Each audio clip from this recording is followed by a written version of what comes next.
नमस्कार दोस्तों, स्वागत है आपका में और आपके साथ मैं हूं आशिमा त्यागी। दोस्तों, आज की दुनिया एक ऐसे मोड़ पर खड़ी है जहां युद्ध सिर्फ सीमाओं तक सीमित नहीं रह गया है, बल्कि ये टेक्नोलॉजी, इकोनॉमी और ग्लोबल स्थिरता तक जो है फैल चुका है। सोचिए, अगर एक दिन में 200 से 250 मिसाइलें किसी देश पर बरसे, उनसे अटैक हो, तो वो देश कितनी देर तक टिक सकता है? यही सवाल आज इजराइल के सामने खड़ा है, जहां ईरान के लगातार और तेज होते हमलों ने आयरन डोम जैसी हाईटेक डिफेंस सिस्टम की क्षमता पर भी सवाल खड़े कर दिए हैं दोस्तों।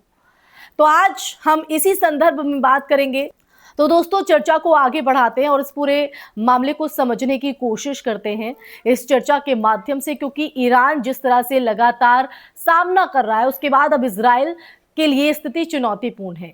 इजराइल का आयरन डोम दुनिया के सबसे एडवांस्ड एयर डिफेंस सिस्टम में गिना जाता है, उसमें उनकी गिनती होती है, लेकिन इसकी भी अपनी सीमाएं हैं।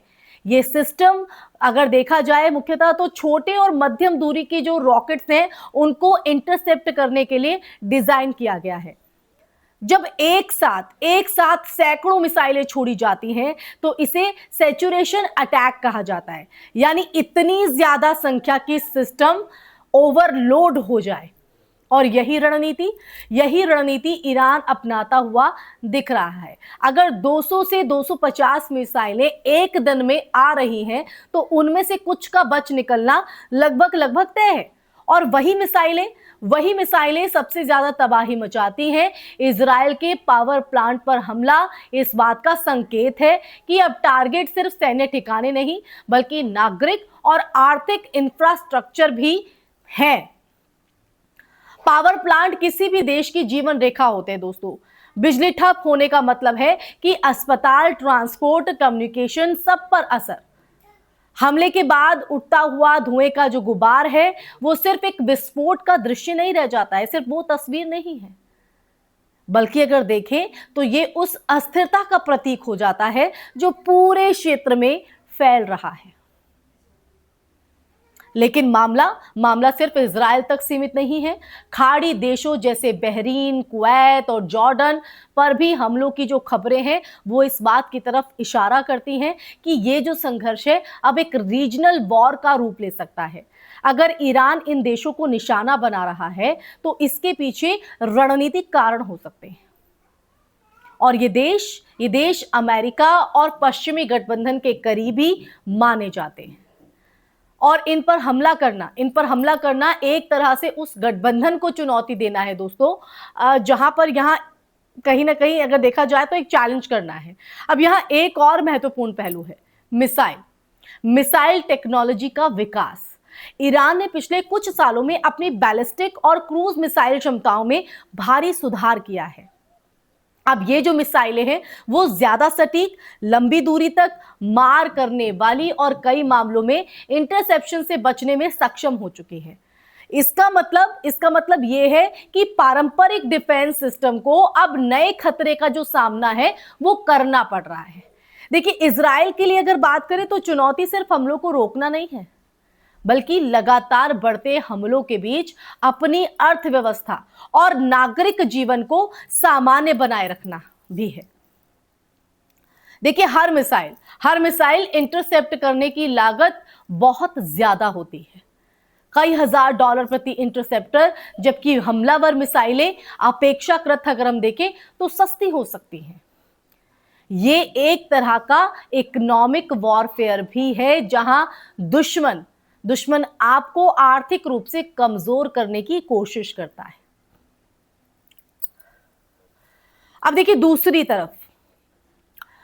तरफ अगर खाड़ी देश इस संघर्ष में सीधे तौर पर शामिल हो जाते हैं तो जो इसका असर है वो वैश्विक तेल सप्लाई पर पड़ सकता है। स्ट्रेट ऑफ हॉर्मुज जैसे महत्वपूर्ण समुद्री मार्ग खतरे में आ सकते हैं, जिससे पूरी दुनिया में तेल की जो कीमतें हैं वो आसमान छू सकती हैं दोस्तों।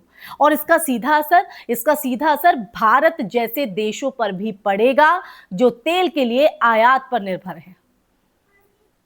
इस पूरे घटनाक्रम को सिर्फ एक देश बनाम दूसरे देश की लड़ाई के रूप में देखना एक बड़ी भूल होगी।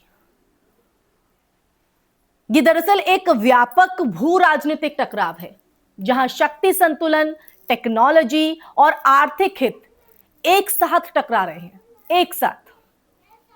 अब देखिए यहां पर अब सबसे बड़ा सवाल यह है कि क्या यह स्थिति और बिगड़ेगी या कोई डिप्लोमेटिक रास्ता निकलेगा।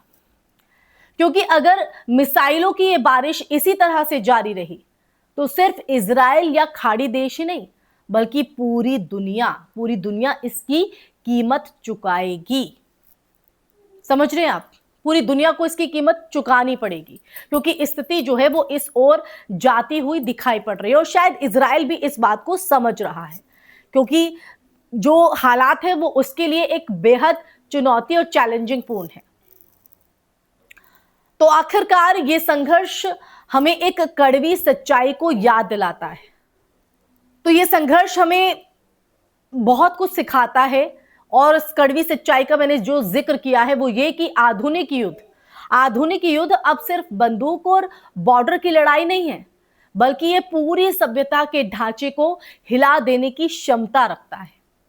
और अगर इसे समय रहते नहीं रोका गया तो जो इसका असर है वो आने वाली पीढ़ियों तक महसूस किया जाएगा।